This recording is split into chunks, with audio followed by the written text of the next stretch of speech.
I'm Dr. Lyons. I'm one of the emergency medicine physicians in Middle Tennessee.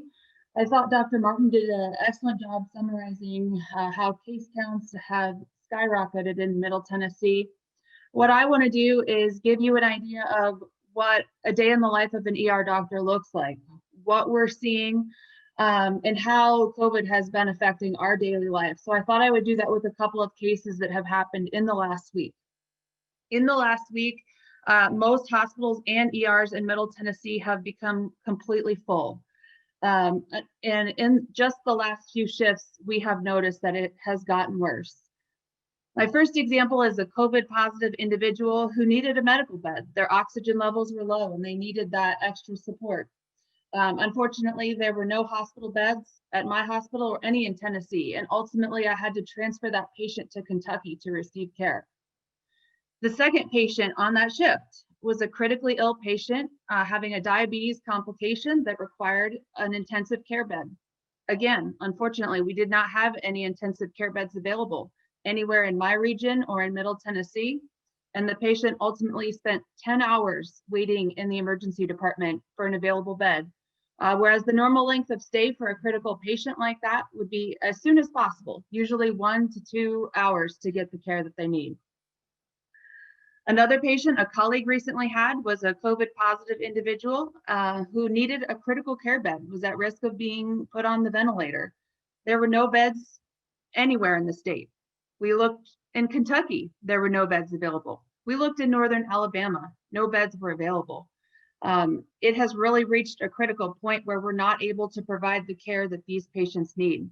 We've now had to look at sending people home with oxygen instead of admitting them to the hospital because we don't have anywhere to put these patients, unfortunately.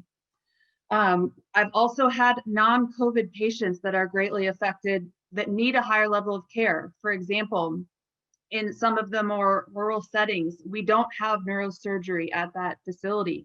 We typically send these patients to some of the tertiary care centers in Middle Tennessee.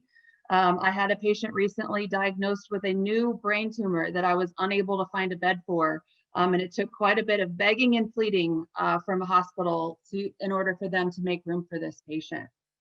I'm really honestly nervous and concerned about what the next 6 weeks look like, knowing that our case counts continue to climb, and knowing that, again, Middle Tennessee and Tennessee in general has now reached the highest growth throughout the United States.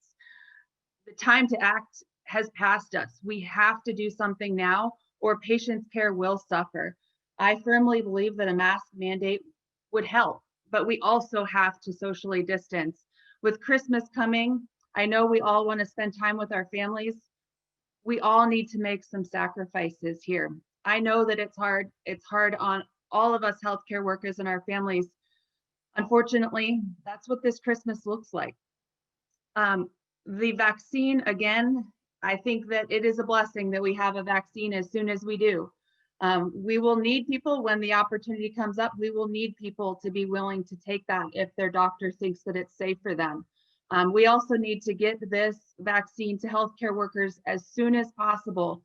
We are losing all types of healthcare providers to this illness in terms of being out for long periods of time.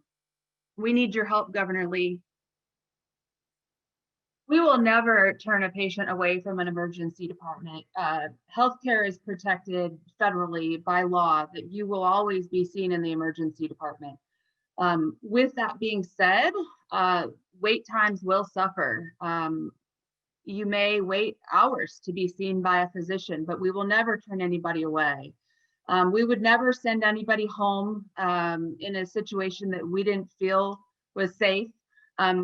I hope we never reach a point where we have to start making decisions that truly we've never had to make before in terms of who has the best chance of surviving. But truly, that is why we have to act now, because all of the numbers are heading in the wrong direction. Early on, we had a huge surge in the nursing home population, and that was the brunt of our cases. We, of course, still saw a small amount of community spread, but it was usually pretty easily traced to I work at a nursing home. I visited so-and-so at a nursing home. Now what we're seeing is somebody comes in off the street, even may have said, I've been following all of the instructions. I've been wearing my mask. I'm here with a fever, and we do a COVID test and it's positive, and they do not have any clear idea of where they got the virus. The community spread has skyrocketed. So not only are we still dealing with some of the elderly population who are at much higher risk of having more severe disease, we're also seeing young people get the disease, most of which do well. Unfortunately, we have had several young people who we did not expect to get as sick as they did. And you just don't have any way to predict who is going to get sick, who is going to have mild symptoms and recover without much difficulty. It's really been completely across the spectrum. There's more cases as well, far more than we had in spring. This is by far the most COVID cases we have seen throughout the entire pandemic.